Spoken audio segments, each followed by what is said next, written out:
Picking up his first ever Chevy Performance Super Late Model Series win here tonight at I-75 Raceway, Cleveland, Tennessee's John Owenby. The J0 jumps out into the lead on the initial start. We call it back. Jumps out into the lead on the restart, and you never look back. How's it feel to get your first win of the series in that Longhorn? That was one heck of a performance tonight. It feels good. Well, we won one last year. Right. We ran a couple of them, but this year. But yeah, we've been struggling a little bit the last month or two. We've won some good races the first of the year, and we had our car going good. And I bought a house, and we started remodeling it, and kind of got where we was just going racing, not going over the car like we should. So about a week ago, we stripped it down, found a lot of stuff bent, out of place, and man, and now it's like we got a whole new car now. And I was wondering what was going on, so we got the car back under us. Had a good car. Hedgecock had a good car, I'm sure. He's always run good here. He's been going good lately, but I knew if I could take off even and I knew I had to never lift going in one, and that's what I tried both times. And luckily I didn't hit a rut and jump in the air, and I got through the corner smooth, so got in the lead. That was the main thing, and just tried to run some smooth laps. Well, I know both of those starts. In the beginning, there was that rut in turn number one. You either had to go below it or go above it. Kind of looked like on both starts that Hedgecock was right in the middle of it. You were above it. You kept the momentum up, like you said, and from there, you were able to start this race off in the lead, which is a great place to be. Oh, yeah, always good to be in the lead. I tried to just get in. I tried to get in, never lift, and tried to be a little bit above it, but not too high and get in the marbles. So it worked out, so I'm thankful. 9 laps to go, we get a restart, and you had clear traffic. We knew if we stayed green, you were going to be in lap traffic right at the end. What were you thinking as the laps were winding down? Did you have any idea how far ahead you were of Ruben Mayfield, who was trying to track you down and get a shot at least at the lead before it was over? Yeah, I didn't really know. I knew I needed to make quick with the lap traffic. I was trying to be patient because it's costed me races before, but I mean you can't ride behind them too long. But Adam was telling me I was there, and you know, I had to pass some low and some high, and I was trying to get by them quick but patiently. Now, I know it's hard to do sometimes, but that's what I was trying to do, and it worked. So, a couple of the moves you made coming out of turn 4 to get by lap cars, you'd have to get on the brakes for one in front of you, kind of cut in front of the one that was to the side of you or behind you. How was that all working out for you coming through 4? That seeed to be where you had to work the hardest to get by these lap cars. Yeah, there was a slick spot coming off 4, and you kind of had to pedal the throttle a little. Had to be careful there. If you came off and was wide open, you know, to the floor right there, it could get your car upset quick. So, especially stopping and going around them, you had to be careful with the throttle there. But yeah, it's dicey at times. Yeah. You beat the fastest car here, which was Corey Hedgecock.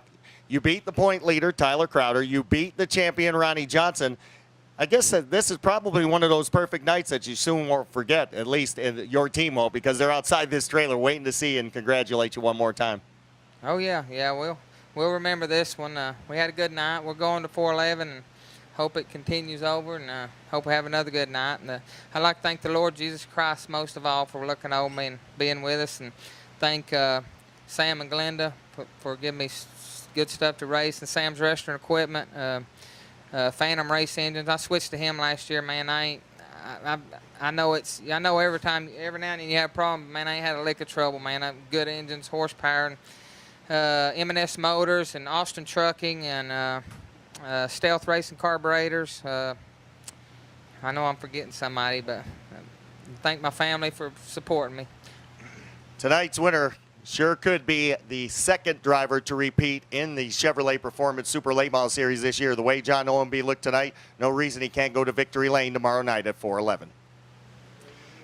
Tonight's third place finisher and point leader Tyler Crowder, driver out of Tallahassee, Florida, put the Crowder Trucking and Excavating number 47 right where you need to be in the point lead, padding it going into 411 tomorrow night. Just 3 races left now.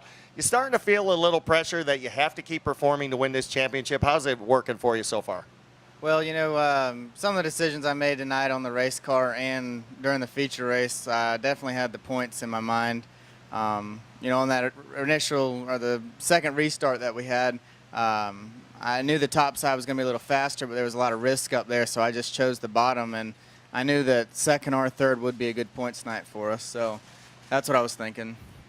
Typically, I-75 Raceway is a bowl. It's an oval. There are no straightaways. You actually drove the car straight for maybe a quarter of a second here tonight. Yeah, you know, you get up high and you coming out of 4 and you had to go straight just to stay on the track. But it's definitely, you're turning the entire time around here.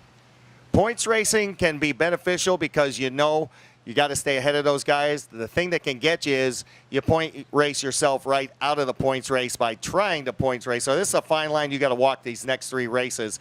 I guess with the lead you have right now, a bad night won't necessarily be devastating. It could hurt you, but what's your plans going into 411 tomorrow night now that you've increased the point lead just a little bit over both Knowles and Boucher? You know, I'm thinking if we get top 5s, how we've been doing, we should be fine. I'd like to qualify up front and try to stay out of that trouble in the middle of the pack, and hope everything's good for the next 3 races. Well, late in the season, you did win at Cochran back in July, so there's no reason you can't go to victory lane tomorrow night. Do we points race tomorrow night, or do we give it a little bit more and push the envelope? We'll just have to see how the racetrack is, and we'll just go from there. The point leader is 3 races away from taking the championship. Let's see what he does tomorrow night at Tennessee's Action Track.